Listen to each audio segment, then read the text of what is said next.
guys! Today I'm just going to show you a fun idea of what to do with all your cardboard tubes. If you've been buying IOD transfers like me, I have tons of them. But even if you just have a regular cardboard tube, you could do any of these ideas. We had done a tutorial on these wood spools where we cut the tubes and added circles to the top and bottom, and you can fill them full of fibers, paper, fabric, anything you would like to. And this one is just a painted tube, and I put a transfer on it.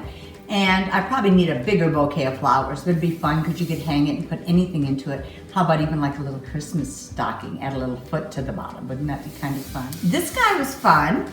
I painted him and just put a transfer on, and I made a bunch of slits in it so you could put photographs or flashcards or whatever you would like. And then when I started setting it up, I thought, oh my gosh, at Christmas we could use this for a tree. We could maybe do the paper feather wire and put paper feather things coming out and make it into a really cute tree.